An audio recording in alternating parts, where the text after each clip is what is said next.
India vision പ്രതിസന്ധിയിലാകുമെന്ന് കുറേ കഴിഞ്ഞപ്പോൾ നമുക്ക് കുറേ നാളുകൾ ക്ഷണമായി.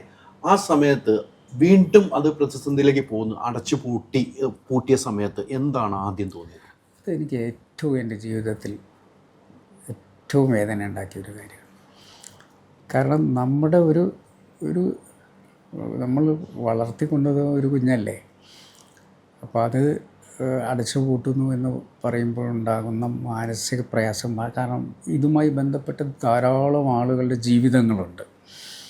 ഒന്ന്, അതിനകത്ത് പ്രവർത്തിക്കുന്നവരുടെ കുടുംബം, അവരുടെ ജീവിതങ്ങൾ.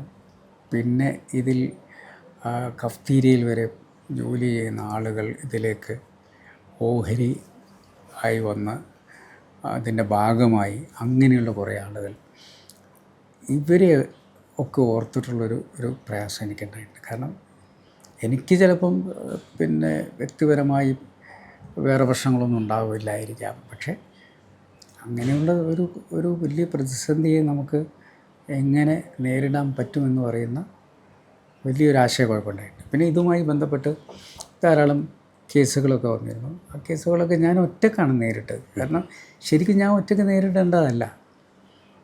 ഇതിനൊരു ഡയറക്റ്റ് ബോർഡ് ഉണ്ടായിരുന്നു, ധാരാളം ഡയറക്റ്റ് ബോർഡ് അംഗങ്ങളുണ്ടായിരുന്നു, ധാരാളം ഷെയർ ഹോൾഡേഴ്സ് ഉണ്ടായിരുന്നു. പക്ഷേ അതിൻ്റെ മുന്നിൽ വെച്ചിട്ടുള്ള ഒരു മുഖം എൻ്റേതായി പോയതുകൊണ്ട് ഇതിൻ്റെ മുഴുവൻ പാപഭാരവും ഞാൻ ഒറ്റയ്ക്ക് പേറേണ്ടി വന്നിട്ടുണ്ട്. അപ്പോൾ അതൊക്കെ ഒറ്റയ്ക്ക് ഇരുന്ന് അത് നമുക്ക് പുറത്ത് പറയാനും പറ്റില്ലല്ലോ. അപ്പോൾ ആരെയെ കുറ്റപ്പെടുത്താൻ പറ്റുക? ഇതിനകത്തുള്ള ജേർണലിസ്റ്റുകളെ കുറ്റപ്പെടുത്താൻ പറ്റുമോ? ഇതിൽ ഓഹരി എടുത്തവരെ കുറ്റപ്പെടുത്താൻ പറ്റുമോ? അല്ലെങ്കിൽ അതിൽ വന്ന വാർത്തകളുടെ പേരിൽ ആരെങ്കിലും കുറ്റപ്പെടുത്താൻ പറ്റുമോ? അത് പാർട്ടിക്ക് ഉണ്ടാക്കിയിട്ടുള്ള പ്രയാസത്തിൽ പാർട്ടിയുടെ പക്ഷത്ത് നിൽക്കേണ്ട ഒരു ബാധ്യത പാർട്ടി പ്രവർത്തകൻ എന്നുള്ള നിലയ്ക്ക് എനിക്കുണ്ട്. അപ്പോൾ ഇത് വലിയൊരു ഒരു ഡയലമ കാര്യത്തിൽ എനിക്ക് അഭിമുഖീകരിക്കേണ്ടി വന്നിട്ടുണ്ട്.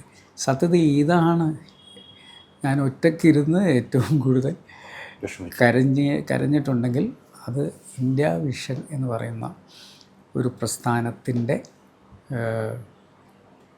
അത് നിന്നുപോയി എന്നുള്ളതിൽ മാത്രമാണ്.